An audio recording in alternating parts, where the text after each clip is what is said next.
നമ്മോടൊപ്പം ഇപ്പോൾ Devaswom board president P S Prashanth telephone ലൈനിലുണ്ട്. ശ്രീ പ്രശാന്ത്, ഒരുപാട് ആശങ്കകൾക്ക് വക നൽകുന്നതാണ് ഇപ്പോൾ പുറത്തേക്ക് വരുന്ന ഈ തീരുമാനം.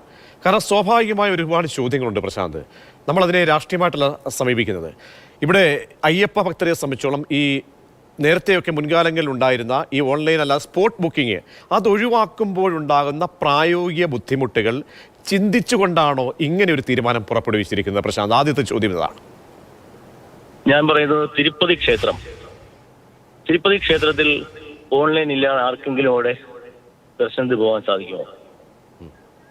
തിരുപ്പതി ക്ഷേത്രത്തിന് കേരളത്തിൽ നിന്ന് ആയിരക്കണക്കിന് ആളുകളാണ് പോകുന്നത്. ഞാൻ 1.5 മാസം മുമ്പ് തിരുപ്പതി ക്ഷേത്രത്തിൽ പോയിരുന്നു. ഞാൻ ഇവിടുന്ന് ഓൺലൈൻ എടുത്താണ് പോയത്. ഓൺലൈൻ എടുത്ത് പോയെന്ന് മാത്രമല്ല, അവിടെ ചെന്നിട്ട് അവിടുന്നും അല്ല, എന്റെ പ്രശാന്തേ, എന്റെ സന്ദേശത്തോട് ഞാൻ അങ്ങയോട് ചോദിക്കട്ടെ, ഞാനൊന്ന് ഇടപെടുന്ന ക്ഷമിക്കുക. ഈ തിരുപ്പതിയുമായിട്ട് നമ്മുടെ ഈ ക്ഷേത്രത്തെ താരതമ്യപ്പെടുത്താറുള്ള പ്രായോഗിക തലത്തിലേക്ക് നമ്മൾ എത്തിയിട്ടുണ്ടോ? അവിടുത്തെ സംവിധാനങ്ങൾക്ക് അങ്ങേക്ക് അറിയാമല്ലോ. അങ്ങനെ ഒരു പരീക്ഷണത്തിലേക്ക് നമ്മൾ പരുവപ്പെട്ടോ പ്രായോഗിക തലത്തിൽ എത്തിയിട്ടുണ്ടോ? അത് തിരുപ്പതിയേക്കാൾ കൂടുതൽ ശ്രദ്ധിക്കേണ്ട ഒരു സ്ഥലമാണ് ശബരിമല. കാരണം ശബരിമല എന്ന് പറഞ്ഞാൽ തികച്ചും എക്കോളജിക്കലി ഫ്രജൈൽ ചെയ്യേണ്ട ഒരു സ്ഥലമാണ്. പ്രശാന്തേ, തിരുപ്പതി ക്ഷേത്രം എല്ലാ ദിവസവും തുറക്കുന്ന ക്ഷേത്രമാണ് പ്രശാന്തേ. നിങ്ങൾ ദേവസ്വം ബോർഡ് പ്രസിഡന്റ് അഭിപ്രായത്തിനാണ് വിളിച്ചതെങ്കിൽ നിങ്ങൾ ദേവസ്വം ബോർഡ് പ്രസിഡന്റ് അഭിപ്രായം കേൾക്കണം. അല്ല, ഞാനിത് ബുദ്ധിമുട്ടുകൾ പറയുമ്പോൾ അങ്ങ് വൈകാരിക തലത്തിൽ കാണരുത്. ഞാൻ ഓൺ ദി സ്പോട്ടിൽ ഇടപെടുന്നത് അങ്ങയോടുള്ള ദേഷ്യം കൊണ്ടല്ല.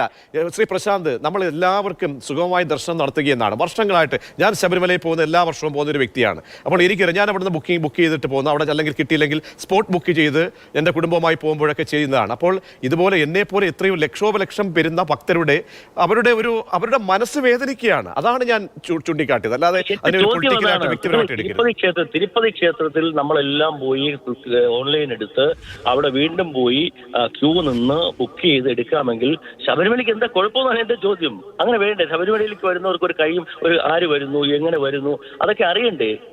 ഇത് എന്തെങ്കിലും ഒരു ആധികാരികമായ ഒരു ലെവലിലേക്ക് നമുക്ക് എത്തിക്കണ്ടേ? എനിക്ക് മനസ്സിലാവാത്തത് കൊണ്ടാണ്. ശബരിമലയ്ക്ക് ഒരു നയം, തിരുപ്പതിക്ക് മറ്റൊരു നയം എന്ന് പറഞ്ഞാൽ എന്താ എനിക്ക് മനസ്സിലാവുന്നില്ല. നമുക്കിത് ഏതെങ്കിലും ഒരു ലെവലിൽ എങ്ങനെയെങ്കിലും ഒരു ആധികാരികമായ ഒരു രേഖയും ആധികാരികതയും ഒക്കെ വേണ്ടേ? ഇത് നമ്മൾ എപ്പോഴെങ്കിലും ഒന്ന് സ്ട്രിക്റ്റ് ആയി പോയെങ്കിലല്ലേ. അല്ല, ശ്രീ പ്രശാന്തേ, ഒരു കാര്യം നമുക്ക് അങ്ങ് ക്ഷമയോടുകൂടി ഒന്ന് നമുക്ക് ഈ പറയുന്ന സ്പോട്ട് ബുക്കിങ്ങിലൂടെ ആണെങ്കിൽ തങ്ങളി പറയുന്ന കണക്കുകളോ അല്ലെങ്കിൽ ശരികേടുകളോ ഒക്കെ തന്നെ വ്യക്തമാകും. സ്പോട്ട് ഒരു 10,000 പേർക്ക് മാറ്റിവെച്ചാൽ എന്താണ് പ്രശ്നം? 10,000 പേർക്ക്. അതല്ല കഴിഞ്ഞ തവണത്തെ പോലെ പന്തളം വലിയ കുഴിക്കൽ ക്ഷേത്രത്തിൽ വന്ന് ഇരുമുടിക്കെട്ടിറക്കി തൊഴുത് മടങ്ങാനാണോ? അങ്ങനെയാണോ ഭക്തരെ? അങ്ങനെയാണോ നിങ്ങളൊക്കെ ഇതൊക്കെ വക്രീകരിച്ച് പറയല്ലേ? ഒരു വക്രീകരണവുമില്ല. ഇതിനകത്ത് അല്ല പ്രശാന്ത്, എന്ത് രാഷ്ട്രീയം, എന്ത് വക്രീകരണം? അല്ലല്ല, അങ്ങും സന്ദേശത്തോടു കൂടി നിൽക്കുന്ന ഒരു വ്യക്തിയാണെന്നാണ് ഞാൻ മനസ്സിലാക്കുന്നത്. എനിക്കറിയാമല്ലോ. ഞാൻ ചോദിക്കുന്ന ഒറ്റ കാര്യം, നമുക്കിതിൽ എന്തെങ്കിലും ആരുടെയെങ്കിലും ഈ അയ്യപ്പ ഭക്തരുടെ, അയ്യപ്പ സേവാ സംഘങ്ങൾ, ഭക്തരുടെ സംഘടനകൾ ഇവരുമായിട്ടൊക്കെ ആലോചിച്ച് കൂടിയിരുന്ന് എടുത്തൊരു തീരുമാനമാണോ ഇത്?